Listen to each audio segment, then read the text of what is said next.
L'Inde et la Chine sont toutes deux situées sur le continent asiatique et partagent une frontière commune, on l'a dit, de près de 3500 km dans la région montagneuse de l'Himalaya. L'Inde a une superficie de 3,3 millions de kilomètres carrés, alors que, regardez, la Chine est presque 3 fois plus étendue. Si les populations des deux pays sont équivalentes, autour de 1,4 milliard d'habitants, la densité de population de la Chine, compte tenu de sa taille, est inférieure, 145 habitants au kilomètre carré contre 424 pour l'Inde. Sauf dans certaines zones où la densité chinoise est plus importante, comme à Macao, 18 000 habitants au kilomètre carré, 6 000 à Hong Kong et 2 800 à Shanghai. Des densités maximales encore plus élevées en Inde, avec 27 000 habitants au kilomètre carré à Mumbai, 11 400 à Bangalore et 11 300 à New Delhi. Mais si les populations des deux géants sont aujourd'hui assez semblables, leurs courbes de croissance vont s'inverser. Voyons comment. La population indienne va continuer à croître et pourrait atteindre 2 milliards d'habitants en 2100 dans les plus hautes estimations, tandis que la population chinoise pourrait baisser jusqu'à 767 millions à la même date. Ces différences de tendance démographique entre les deux pays sont dues à plusieurs facteurs.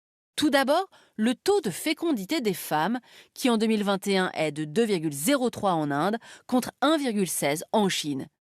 Autre phénomène, la part des jeunes dans la population. Les moins de 25 ans représentent 47% de la population indienne contre 28% de la population chinoise. Les plus de 65 ans pourraient à l'horizon 2050 constituer le tiers de la population chinoise, alors qu'ils n'excéderont pas 20% de la population indienne.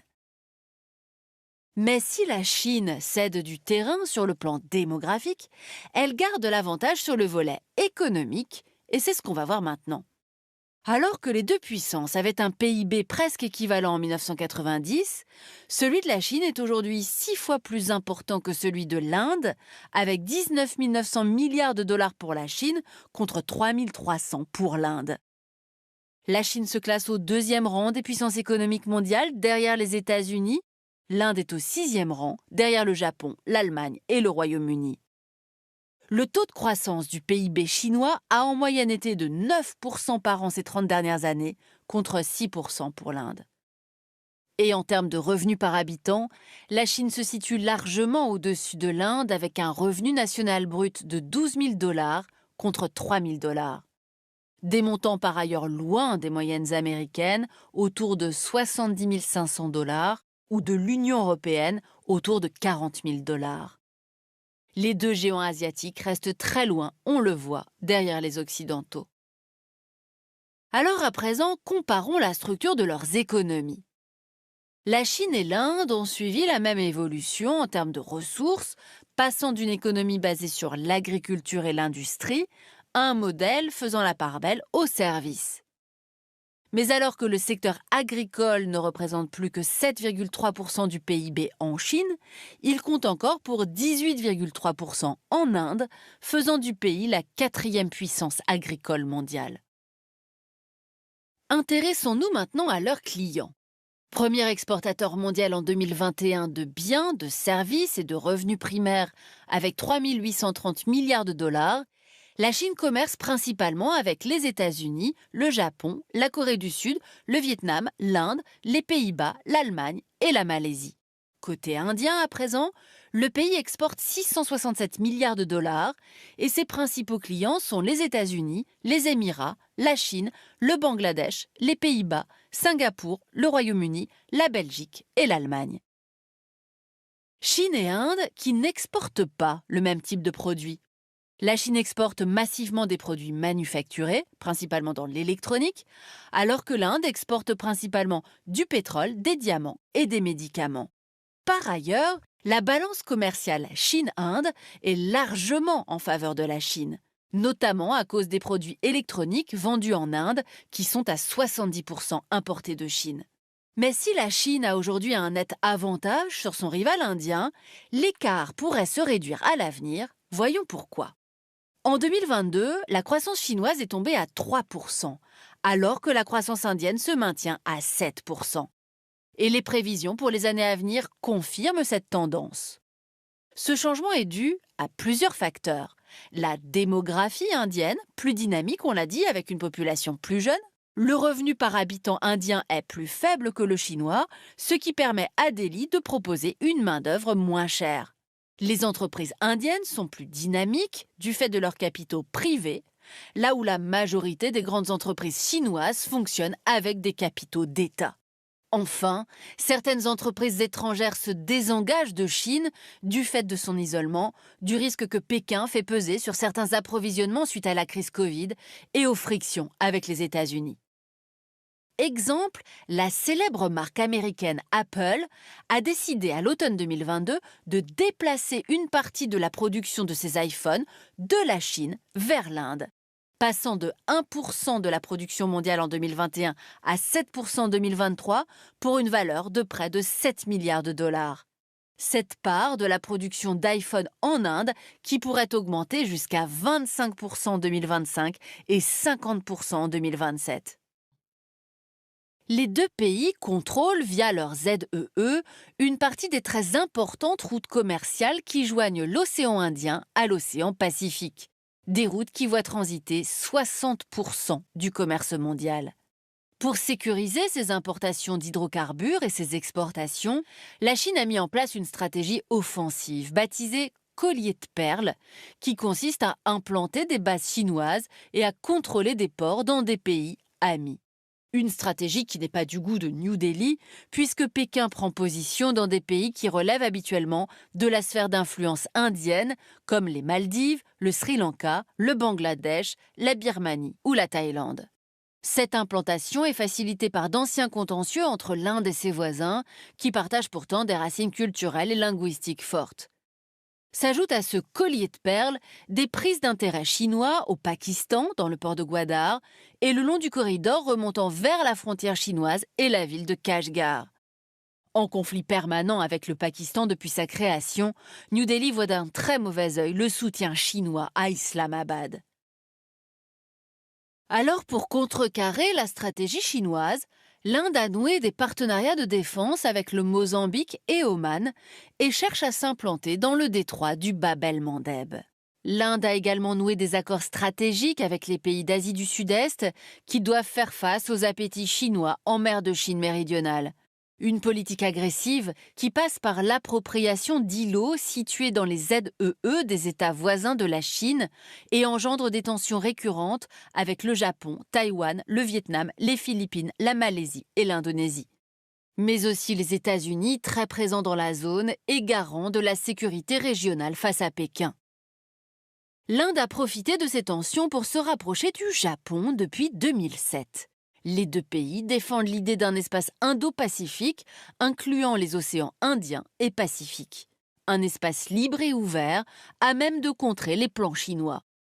En 2015, le Japon a rejoint l'Inde et les États-Unis dans les opérations conjointes baptisées Malabar Exercise que les deux puissances mènent depuis 1992. Des opérations auxquelles a également participé l'Australie depuis 2020.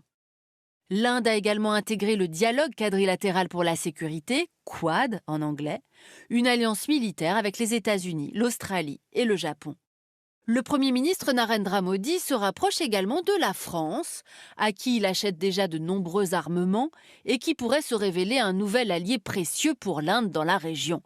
Car la France compte plus de 10,2 millions de kilomètres carrés de ZEE dans la zone Indo-Pacifique, grâce à ses territoires d'outre-mer, des territoires où sont basés d'importants moyens militaires. Une présence bienvenue qui s'ajoute à celle des États-Unis, du Japon et de l'Australie pour l'Inde qui n'a pas une puissance de feu lui permettant de s'opposer frontalement à la Chine. Exemple, en termes de puissance militaire en mer. La marine indienne compte 69 000 hommes contre 260 000 marins pour le géant chinois. Un rapport de force clairement déséquilibré. Après le Pacifique et l'Atlantique, l'océan Indien, on l'a dit, est le troisième du globe. Il s'étend sur plus de 70 millions de kilomètres carrés et il est bordé par 4 continents, l'Asie, de la péninsule arabique à l'Indonésie, en passant notamment par l'Inde, l'Afrique, de la Corne au cap de Bonne-Espérance, l'Océanie avec l'Australie et enfin l'Antarctique. Voici maintenant les 18 États riverains de l'océan Indien, les 6 États insulaires et les îles rattachées à la France. En tout, les riverains de l'océan Indien représentent un tiers de la population mondiale, soit 2,7 milliards d'habitants en 2023. L'Inde, à elle seule, en compte 1,4 milliard, on y reviendra tout à l'heure. Les ressources de l'océan Indien, exploitées par ces pays dans leur zone économique exclusive, sont nombreuses. Les zones de pêche intensive sont essentiellement situées dans la partie occidentale de l'océan Indien, qui va d'Afrique australe à la façade occidentale de l'Inde. Les fonds marins recèlent d'importantes réserves de pétrole et de gaz, regardez, notamment à l'ouest de l'Inde, dans la mer d'Andaman et au large des côtes australiennes. Et puis surtout, l'océan Indien est une voie de passage stratégique pour l'économie mondiale, car il est traversé par les grandes routes du commerce maritime entre Europe et Asie, nouveau centre du monde. Avec la montée en puissance de la Chine puis de l'Inde, le trafic s'est intensifié. Et aujourd'hui, 80% du commerce pétrolier, la moitié des porte-containers et un tiers des cargos vraquiers de la planète passent par cet océan. On y trouve quelques-uns des très grands ports mondiaux de marchandises sur la péninsule arabique, Dubaï, Salalah, au Sri Lanka, Colombo, et enfin en Inde, Mumbai et Mundra. Les points de passage qui verrouillent l'océan Indien sont donc stratégiques. À l'ouest, on l'a dit, les détroits de Bab el-Mandeb et d'Ormuz, par où transitent le pétrole et le gaz du golfe Persique, et à l'est, le détroit de Malacca, indispensable pour les importations chinoises. Ces détroits hyper fréquentés peuvent aussi du même coup devenir des zones ultra sensibles, comme on l'a vu avec les attaques Houthis dans la région du Bab el-Mandeb. Au sud, enfin, le canal du Mozambique voit transiter 30% du commerce mondial de pétrole. Avec ce trafic intense et ses rives densément peuplées, l'océan Indien souffre. Il est pollué par le plastique et les dégazages sauvages, menacé par la perte de sa précieuse biodiversité et par la surpêche. Par ailleurs, le réchauffement climatique global entraîne la montée du niveau de la mer. L'archipel des Maldives, par exemple, est de plus en plus menacé de submersion. Alors la puissance qui domine cet espace maritime stratégique, c'est l'Inde. L'Inde qui a donné bien sûr son nom à l'océan, mais ne s'y est intéressée que tardivement. Voyons comment. Au cours de l'histoire, les civilisations qui ont fondé l'Inde sont en effet plutôt tournées vers les terres. Au Moyen-Âge, les grandes invasions musulmanes sont toutes venues du nord.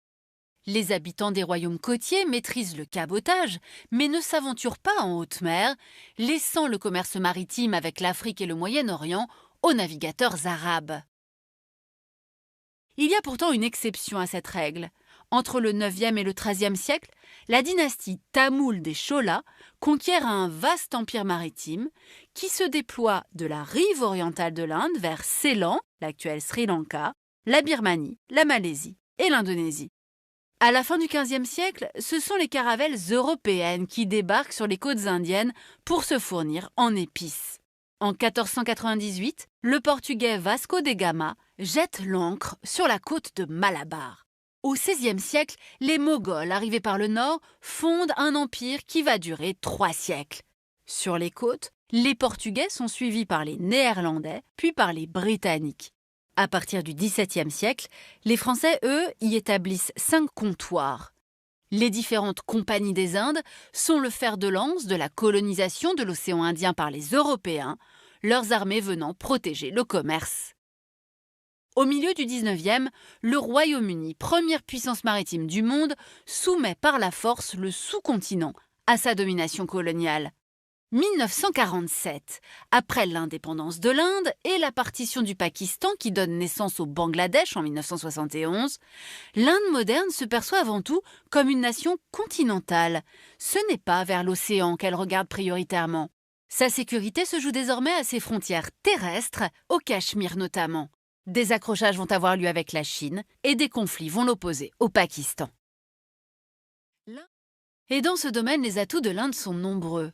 Tout d'abord, 7500 km de côte et une double façade maritime, avec à l'ouest la mer d'Arabie, reliée au golfe Persique et à la mer Rouge, et à l'est le golfe du Bengale, qui débouche sur le détroit de Malacca.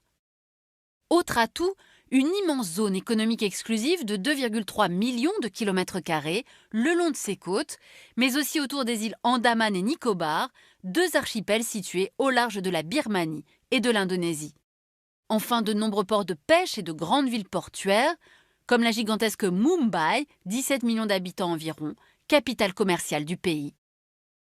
Désormais, l'Inde est intégrée à l'économie mondiale. Sa croissance économique annuelle est de 6% et sa population, 1,4 milliard d'habitants, a dépassé celle de la Chine en 2023. Ses besoins en énergie sont colossaux et elle doit importer massivement pour y répondre.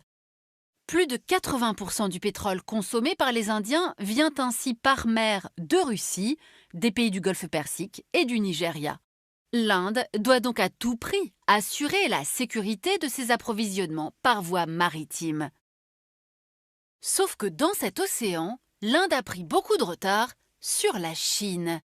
Pékin a en effet déployé sa stratégie du collier de perles portuaire pour contrôler ce que la Chine appelle sa nouvelle route de la soie maritime. Dans l'océan Indien, ce chapelet d'installations navales va de Kyaukphyu à Chittagong, Hambantota et Colombo, Gwadar, Bagamoyo et enfin Djibouti, la première base navale chinoise à l'étranger. Les deux ports sri-lankais en particulier sont situés à quelques milles seulement des côtes indiennes. Le cas du port de Gwadar au Pakistan résume bien la stratégie chinoise. Pékin a aidé son allié pakistanais à agrandir les installations portuaires de Gwadar sur la route du Golfe Persique. Puis en 2015, les deux pays ont annoncé la création d'un couloir terrestre reliant sur 3000 km la province chinoise du Xinjiang au port de Gwadar. En riposte, New Delhi a noué un partenariat avec Téhéran pour développer le port iranien de Chabahar, à tout juste 170 km à l'ouest de Gwadar. Suite à l'attaque meurtrière d'un commando terroriste pakistanais arrivé par bateau à Mumbai en 2008, l'Inde renforce par ailleurs sa stratégie navale dans l'océan Indien, considérée comme sa zone d'intérêt légitime. La marine indienne dispose aujourd'hui de bases le long du littoral et sur les îles Lakdiv et à Andaman et Nicobar. Pour tenter de rattraper son retard sur la Chine, elle achète des bâtiments de guerre et des sous-marins à la Russie et à la France principalement. L'Inde, puissance nucléaire, est aujourd'hui le premier importateur mondial d'armement, malgré d'importants efforts pour développer sa production nationale, notamment la fabrication d'un porte-avions et d'un sous-marin 100% made in India. New Delhi a aussi obtenu des facilités militaires dans plusieurs bases de pays alliés, où ses navires et sous-marins sont autorisés à stationner. Depuis 2018, la France notamment accorde à l'Inde des entrées dans ses bases de l'océan Indien occidental, La Réunion, Abu Dhabi et Djibouti. Les États-Unis, première force navale de la région, ont ouvert à l'Inde leur principale base dans la région, à Diego Garcia, dans l'archipel des Chagos. Enfin, l'Inde, toujours avec le soutien des États-Unis, s'est rapprochée des monarchies du Golfe et d'Israël. Pour contrer une Chine qui lui paraît de plus en plus ambitieuse, Washington a de plus relancé le Quad, le dialogue quadrilatéral pour la sécurité, qui regroupe les États-Unis, l'Inde, le Japon et l'Australie, une sorte d'OTAN de l'Indo-Pacifique, dénoncée bien sûr par Pékin. Voilà. C'est en Europe, à la fin du XIXe siècle, que naît le projet de fonder un État juif, en réponse aux pogroms dont les Juifs sont victimes en Europe orientale et centrale, et à l'antisémitisme qui gangrène aussi la France, avec notamment l'affaire Dreyfus. En 1897, le premier congrès du mouvement sioniste, fondé par le journaliste austro-hongrois Theodor Herzl, choisit la Palestine, qui est alors une province ottomane, pour y implanter le futur État. Après la Première Guerre mondiale, l'émigration juive vers la Palestine s'accentue, soutenue par le gouvernement britannique qui gère le territoire conquis aux Ottomans. Elle s'accélère, cette émigration, alors que démarre l'extermination des Juifs d'Europe par le régime nazi. 1947, après l'arrivée des rescapés de la Shoah, la population juive venue d'Europe va représenter un tiers de la population palestinienne. C'est alors que l'ONU nouvellement créée vote un plan de partage du territoire palestinien. Il prévoit la création de 2 États indépendants, un arabe et un juif, ainsi qu'une zone sous régime international autour de Jérusalem. Les Arabes rejettent ce plan et le 14 mai 1948, David Ben Gourion proclame unilatéralement la naissance d'Israël. Le lendemain, les États arabes voisins s'unissent pour lui déclarer la guerre. Cette première guerre israélo-arabe se solde par la victoire de l'État hébreu en 1949, selon une ligne verte séparant son territoire de celui des Arabes, et par la Nakba, la catastrophe en arabe. C'est l'exode de 750 000 Palestiniens, chassés de leur terre natale. Depuis, les deux peuples n'ont jamais trouvé la voie de la paix. En juin 1967, Israël remporte la guerre des 6 jours contre ses voisins et élargit encore ses frontières. Les territoires palestiniens de Cisjordanie, Gaza et Jérusalem-Est passent sous son contrôle, ainsi que le plateau du Golan, pris à la Syrie, et le Sinaï, à l'Égypte. La colonisation des terres palestiniennes se met alors en place et au fil des décennies, l'occupation provisoire deviendra installation quasi définitive.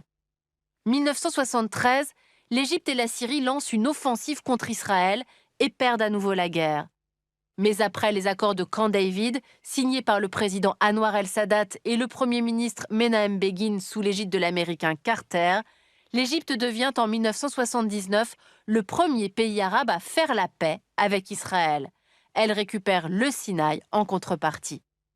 Les États-Unis jouent désormais les médiateurs entre Israéliens et Palestiniens, et en 1993, les accords d'Oslo entre l'Israélien Yitzhak Rabin et le Palestinien Yasser Arafat laissent entrevoir une solution de paix à 2 États. Hélas, fin 1995, l'assassinat d'Yitzhak Rabin par un juif fondamentaliste opposé à la rétrocession des territoires aux Palestiniens met fin à cet espoir. Depuis, c'est l'engrenage des violences et aucune relance du processus de paix n'a jamais abouti. En 2005, le Premier ministre Ariel Sharon a pourtant décidé l'évacuation de 8000 colons de la bande de Gaza. Mais en 2007, la scission du mouvement palestinien en 2 camps opposés va encore compliquer la situation. Les islamistes du Hamas contrôlent désormais la bande de Gaza, tandis que le Fatah laïque de Mahmoud Abbas garde le pouvoir en Cisjordanie. Depuis, les gouvernements de droite qui se sont succédés au pouvoir, en particulier ceux de Benyamin Netanyahou, ont favorisé la colonisation au mépris des résolutions de l'ONU. Regardez, voici la carte des implantations israéliennes dans les territoires palestiniens de Cisjordanie et de Jérusalem-Est. Pour faire face aux attentats et protéger les colons, une barrière de séparation de 500 km a été édifiée. Elle morcelle toujours plus le territoire où vivent les Palestiniens. Voici la Chine populaire, seconde puissance économique mondiale, 9,6 millions de kilomètres carrés, 1,43 milliard d'habitants.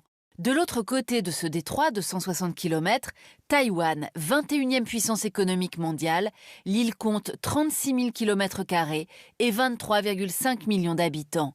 Certains des îlots taïwanais comme Kinmen et Matsu sont à moins de 10 km du continent. Le poids de Pékin est encore plus flagrant quand on regarde les budgets militaires respectifs, Chine 292 milliards de dollars, Taïwan 12,5 milliards seulement. Ou celui des armées, Chine 2 millions d'hommes, Taïwan seulement 169 000.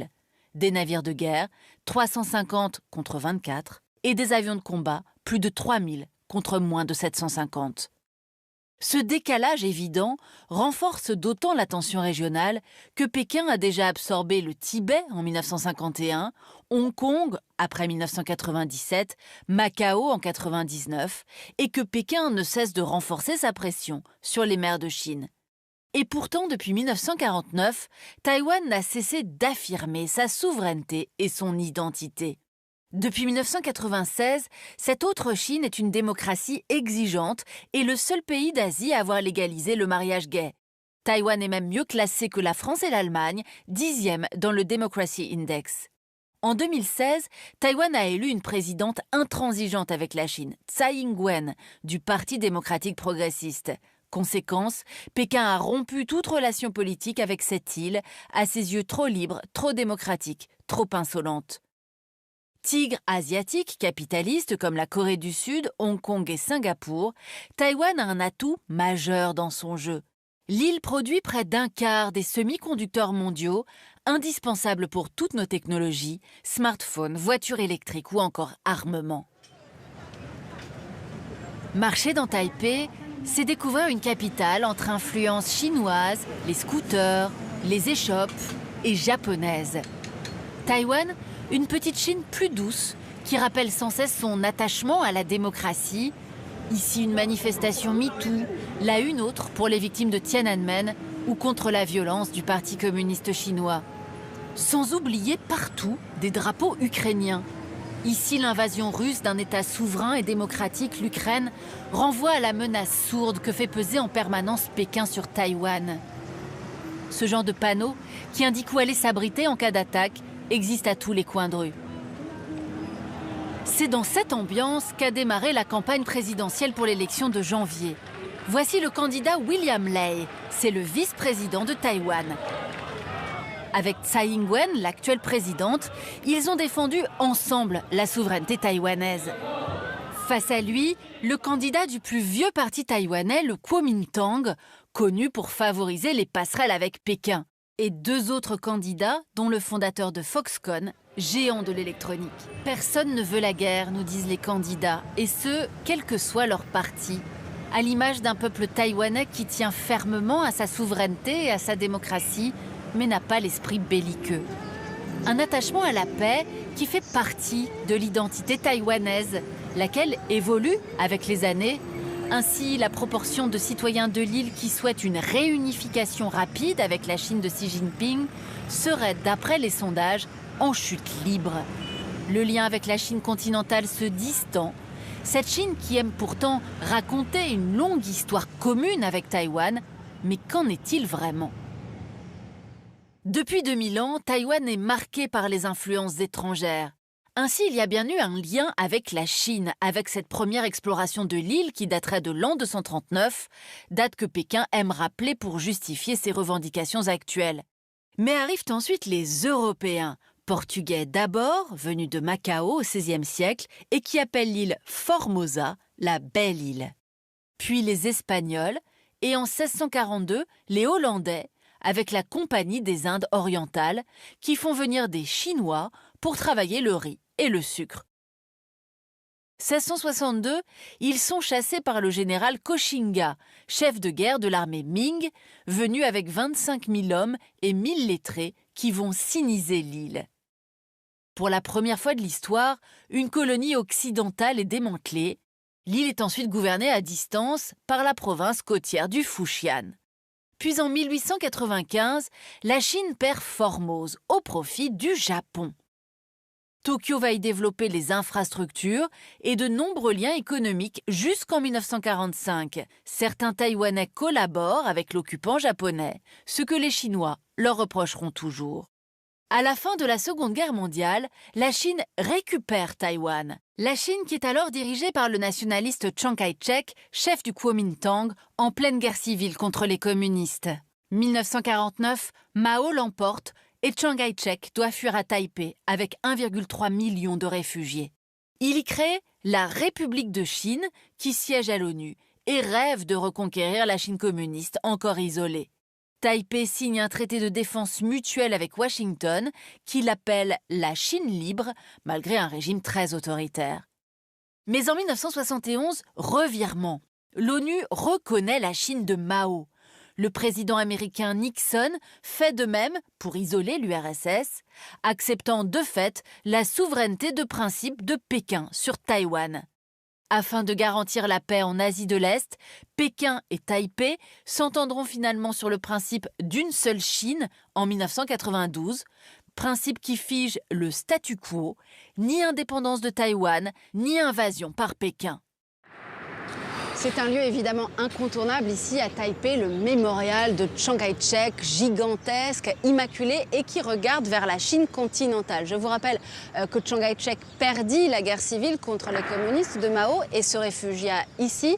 La construction de ce mausolée a démarré en 1976. Après sa mort, il a été inauguré en 1980. Mais c'est vrai que depuis le début du XXIe siècle, les Taïwanais essaient de dissocier ce mémorial de la figure du dictateur Chiang Kai-shek pour au contraire, à travers lui, essayer de raconter comment Taïwan est devenu progressivement une démocratie exemplaire.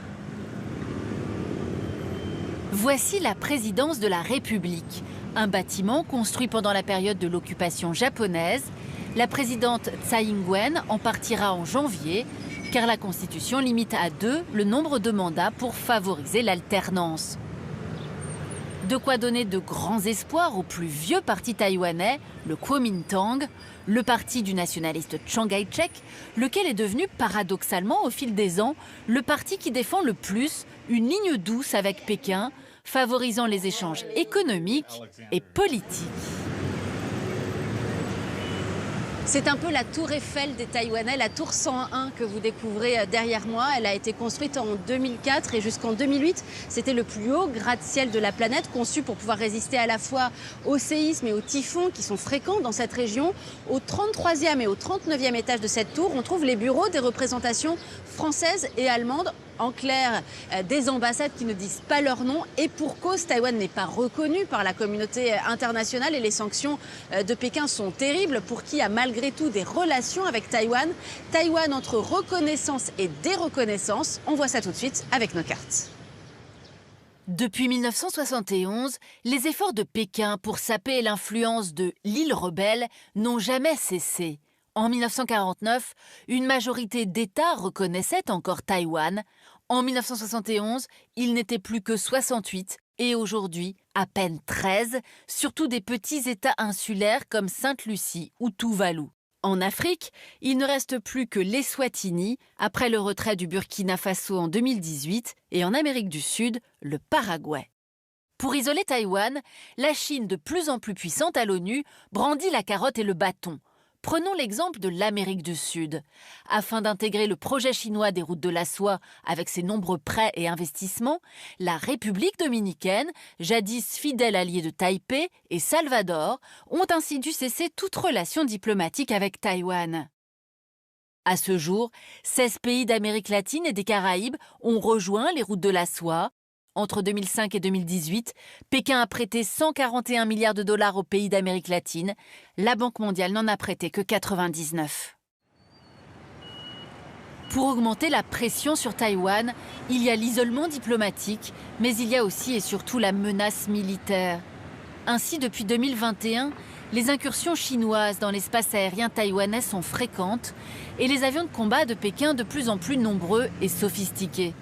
Parce que les experts savent qu'une invasion chinoise de l'île se jouerait d'abord dans le ciel, nous décidons de nous rendre sur une base de l'armée de l'air taïwanaise, la base de Hsinchu. Nous allons tenter de faire parler une armée particulièrement grande muette sur cette base, connue pour ses Mirage 2000, vendus par la France dans les années 90.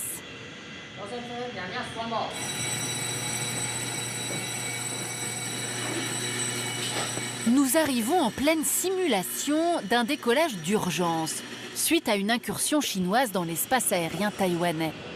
L'atmosphère ce jour-là est très particulière, car la veille, les télévisions chinoises et taïwanaises ont diffusé en boucle cette vidéo.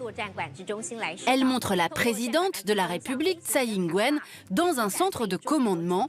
Mais alors qu'elle est là pour échanger avec des militaires taïwanais, la voix qui soudain résonne dans la pièce est celle de l'armée chinoise. Attention, c'est l'armée de l'air chinoise. Vous avez violé notre espace aérien, portant ainsi une atteinte grave à notre souveraineté.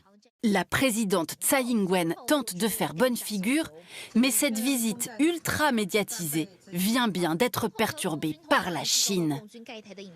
Alors pour mieux comprendre l'état de cette menace chinoise, nous rentrons à Taipei, direction l'INDSR, un think tank sur les questions de défense mis en place par le gouvernement de Tsai Ing-wen. Les Taïwanais comptent sur leurs alliés et particulièrement sur la puissance américaine, en espérant que les Européens seraient eux aussi au rendez-vous. Taïwan, devenu un enjeu stratégique de la compétition Chine-États-Unis, laquelle se joue particulièrement dans cette région du monde. Sortons nos cartes. Depuis 1945 et l'effondrement de l'empire que les Japonais avaient imposé en Asie, ce sont bien les États-Unis qui jouent le rôle de gendarmes des mers asiatiques. Washington contient depuis 1949 l'influence de la Chine communiste, guerre froide, guerre de Corée, guerre du Vietnam, guerre d'Afghanistan. Chaque conflit a permis aux États-Unis d'édifier ou de renforcer sa double ceinture de base. L'une va de Yokosuka, siège de la 7e flotte, à Guam, possession américaine, jusqu'aux bases d'Australie. L'autre du Japon via Taïwan, les Philippines, Singapour, jusqu'en Asie centrale. Face à cette stratégie de containment américain, Pékin a imposé une modernisation à marche forcée de sa marine, dont on voit ici les principales bases, devenant ainsi la deuxième flotte mondiale.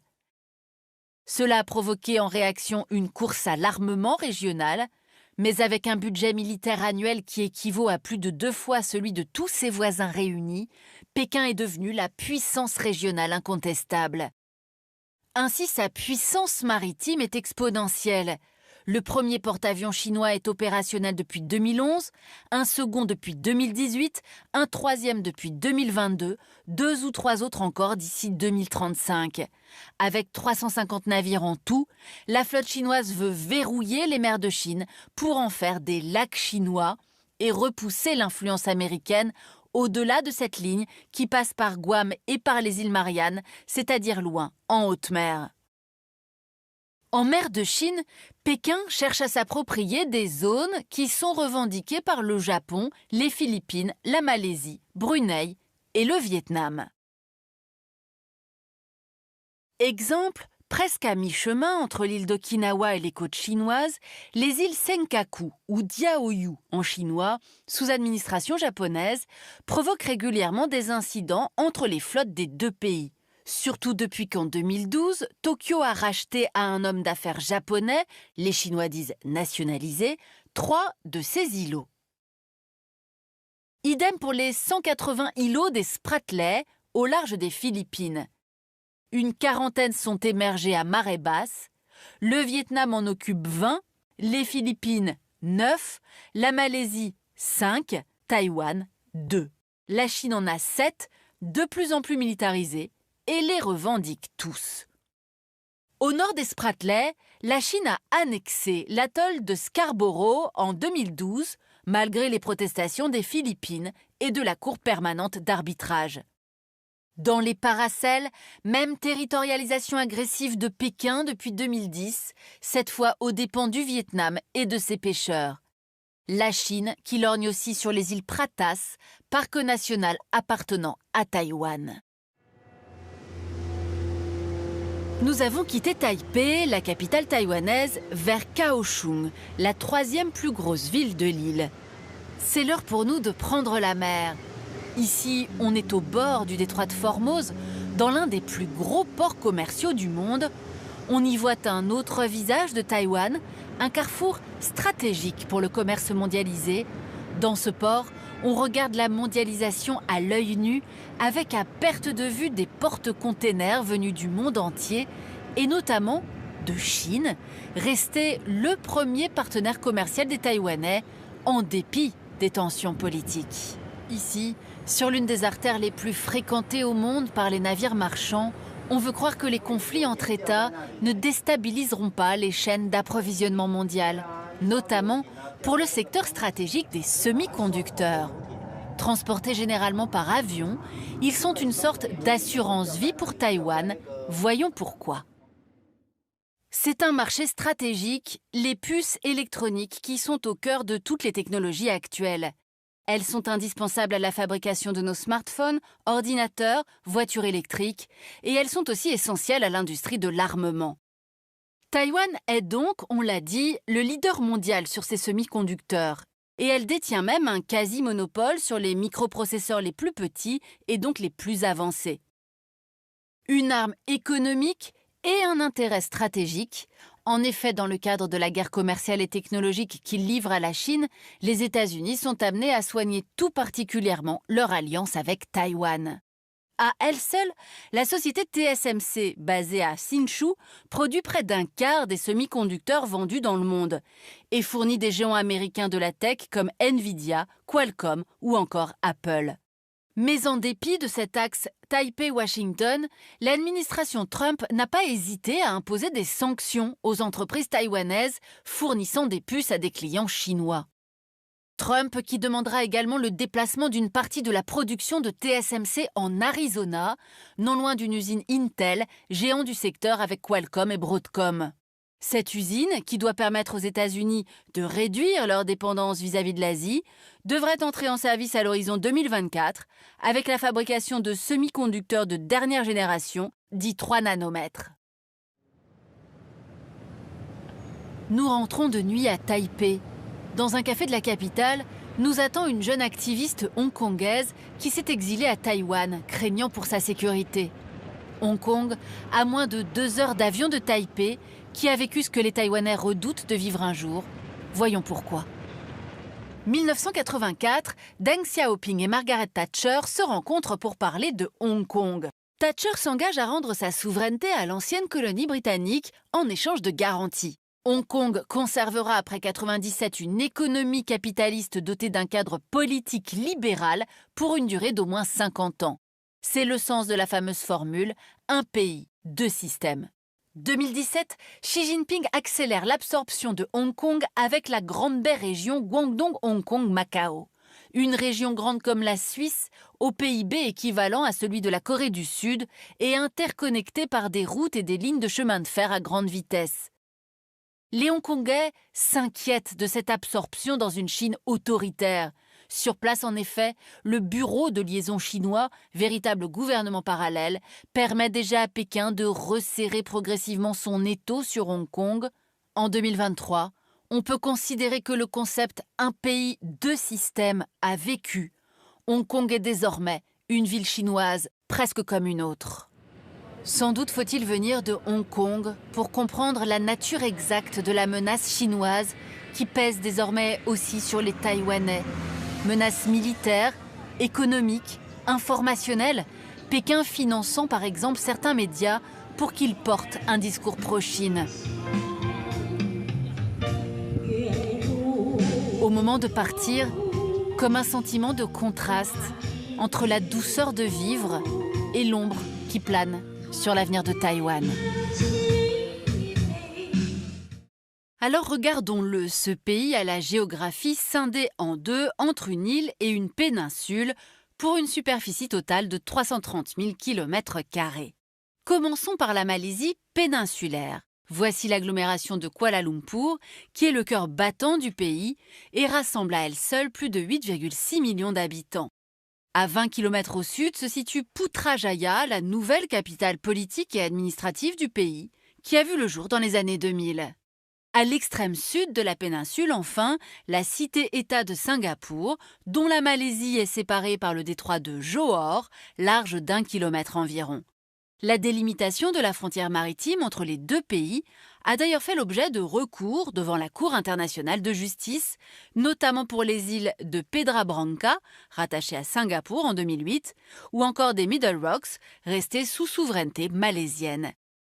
À l'est de cette Malaisie dite péninsulaire, voici donc l'autre Malaisie, la Malaisie insulaire.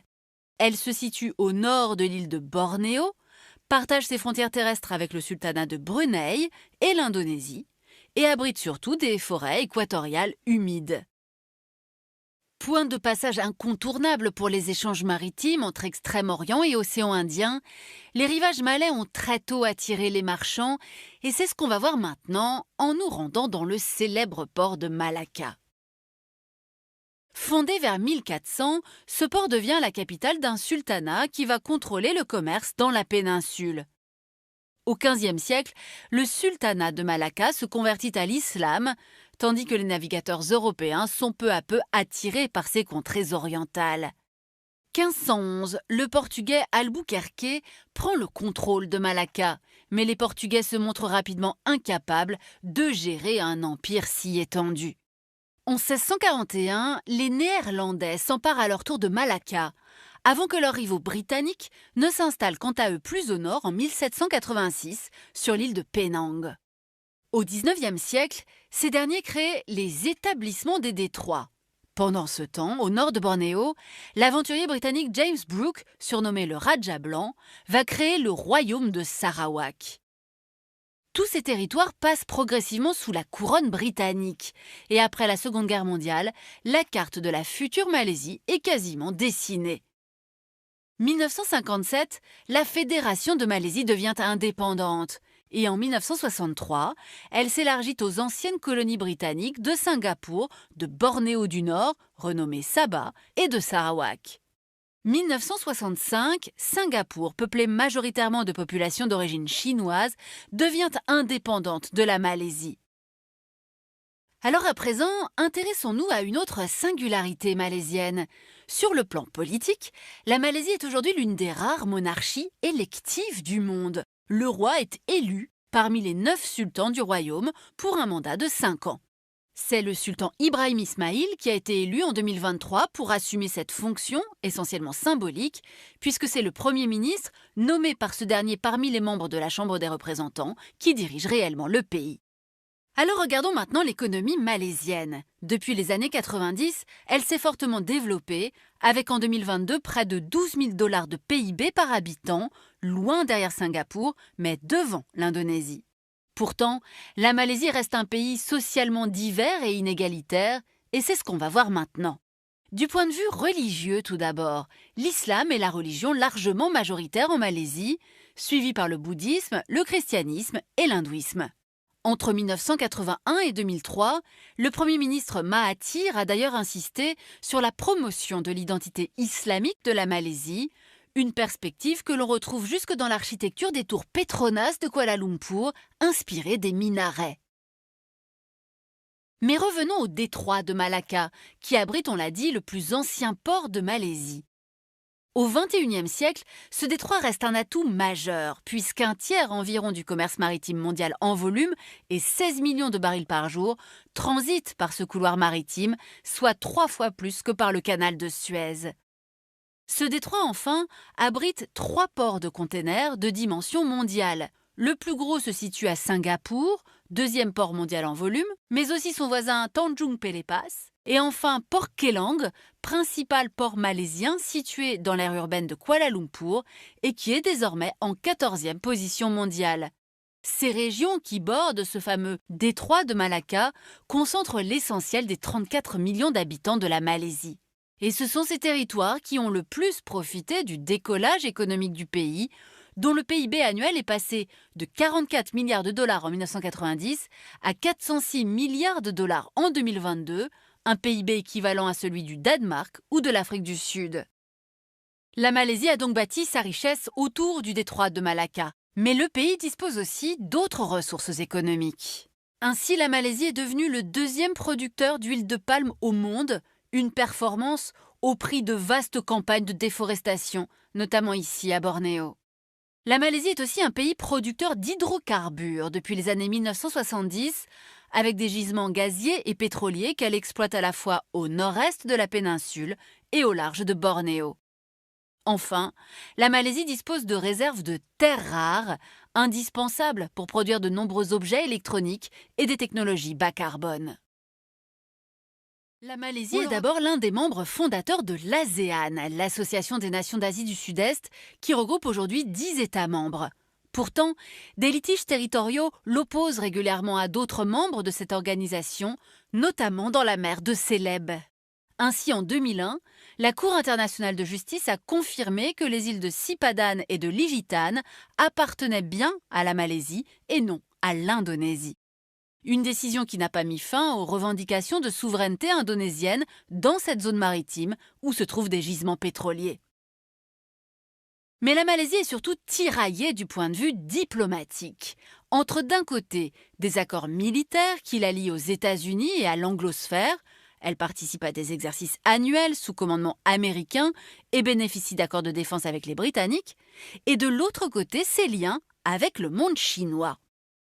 La Malaisie est d'abord membre de la Banque asiatique d'investissement pour les infrastructures, basée à Pékin, une banque créée dans le but de concurrencer le Fonds monétaire international. Par ailleurs, la Malaisie s'inscrit dans le projet des nouvelles routes de la soie, lancé en 2013 par Xi Jinping. Voyons comment. Pour Pékin, le détroit de Malacca, c'est d'abord un verrou stratégique pour écouler ses marchandises, mais aussi pour assurer la sécurité de ses approvisionnements. L'Agence internationale de l'énergie estime qu'en 2035, 80% du pétrole chinois transitera par le détroit de Malacca. Au-delà, voici un autre détroit stratégique, le détroit de Makassar. Une voie maritime complémentaire pour Pékin, ce qui donne encore plus de poids géostratégique à la Malaisie. Car ce détroit est entre autres accessible par le verrou de Balabac. Grâce à sa présence au nord-est de Bornéo, la Malaisie en contrôle donc l'une des entrées nord-ouest avec les Philippines. Beaucoup plus profonde que le détroit de Malacca et donc praticable par des bateaux de très gros tonnage, cette artère maritime peut aussi être empruntée par les sous-marins chinois pour rejoindre discrètement l'océan Indien. De nombreux investissements chinois, enfin, ont financé le développement d'infrastructures, notamment ferroviaires, permettant de lier la péninsule malaise au reste du réseau de transport de la Chine en Asie du Sud-Est, gravitant autour du hub de Kunming dans le Yunnan.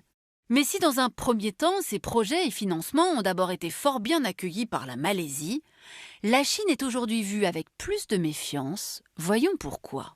Il existe entre les deux pays des tensions en mer de Chine méridionale, où des avions de combat malaisiens ont par exemple dû s'interposer en 2021 face aux vols d'aéronefs chinois aux abords des récifs de Luconia. Enfin, la Malaisie s'agace d'un autre projet de canal soutenu par Pékin qui pourrait concurrencer ces détroits à travers l'isthme de Kra au sud de la Thaïlande. Ce projet de connexion directe entre le golfe de Thaïlande et la mer d'Andaman pourrait court-circuiter la Malaisie en permettant notamment aux navires chinois de rejoindre l'océan Indien sans avoir à passer par le détroit déjà très chargé de Malacca. Voilà. Coincée entre deux géants, la Russie au nord et la Chine au sud, la Mongolie est l'un des pays les plus enclavés au monde. Un immense territoire d'une superficie d'1 566 000 km², soit 3 fois la France métropolitaine, sans aucun accès à la mer. Le pays est connu pour être le moins densément peuplé au monde, seulement 3,3 millions d'habitants, dont la moitié se concentre dans la capitale, Ulan-Bator. En plein boom économique et démographique, l'agglomération qui rassemble 1,67 million d'habitants est l'une des villes les plus polluées au monde. La Mongolie se situe sur un vaste plateau montagneux dont 80% du territoire dépasse 1000 mètres d'altitude. Le climat continental est rude et d'un froid extrême. Avec le changement climatique, l'amplitude des températures s'est encore accrue et peut atteindre 40 degrés en été et descendre sous les -50 en hiver. Cette terre d'infini offre une étonnante variété de paysages. Au nord et à l'ouest s'étendent 3 grandes chaînes de montagnes, dont la plus massive est l'Altaï. Du centre à l'est, on trouve la steppe. Elle couvre les 3/4 du pays, constituée d'immenses plaines où vivent les troupeaux de bétail, moutons, vaches, yaks ou chevaux. Le contraste est saisissant avec le paysage immaculé du désert de Gobi au sud. Avec 1 300 000 km², c'est le désert le plus vaste d'Asie et le plus froid au monde après l'Antarctique. À la frontière du sud, les cailloux laissent place aux dunes de sable et aux caravanes de chameaux. Alors voyons maintenant comment ce territoire hostile a été apprivoisé par une population nomade aux traditions millénaires. Près de 35% des Mongols sont des éleveurs, qui vivent essentiellement dans des yourtes et se déplacent au gré des saisons à la recherche de pâturage pour leurs troupeaux. Mais ces empereurs des plaines sont désormais forcés à l'exode rural, en raison d'hivers de plus en plus rigoureux et de la désertification. Résultat, ils se sédentarisent dans les grandes villes et s'entassent dans des bidonvilles comme ici, à Ulan-Bator. Ces peuples nomades sont relativement homogènes sur le plan linguistique, la grande majorité parlant le mongol. Ils sont par ailleurs peu mélangés sur le plan ethnique. Ainsi, les Khalkhas sont largement majoritaires, ils constituent les 4/5 de la population. Les autres tribus représentent environ 10%, et enfin le reste de la population est turcophone. Il s'agit principalement des Kazakhs qui vivent à l'ouest du pays, dans les hautes altitudes de l'Altaï. Groupe ethnique avec sa propre langue et ses traditions, comme la chasse à l'aigle royal, le peuple kazakh est aussi une minorité musulmane dans un pays à majorité bouddhiste. En effet, 50% de la population pratique le bouddhisme tibétain, qui est redevenu la religion principale du pays. Durant la période d'influence soviétique, on y reviendra plus tard, les moines ont été massacrés et la plupart des monastères ont été détruits. Une vague de répression qui a également touché les chamans, ces guérisseurs et maîtres traditionnels.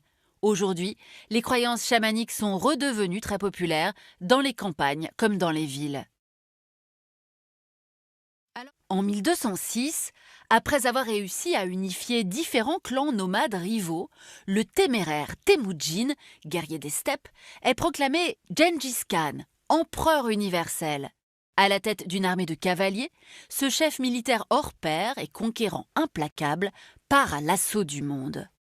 À sa mort en 1227, l'empire mongol s'étire de la Chine du Nord jusqu'à la Perse. Une progression par les armes que vont poursuivre ses descendants, notamment son petit-fils Kubilai Khan. À son apogée autour de 1276, il contrôle le plus vaste empire de tous les temps qui s'étend de l'océan Pacifique aux rives de la Méditerranée. Un territoire de 36,5 millions de kilomètres carrés. À la fin du XIIIe siècle, l'empire mongol finit pourtant par s'effondrer et à partir de 1691, le nord de la Mongolie est colonisé par la Chine des Qing.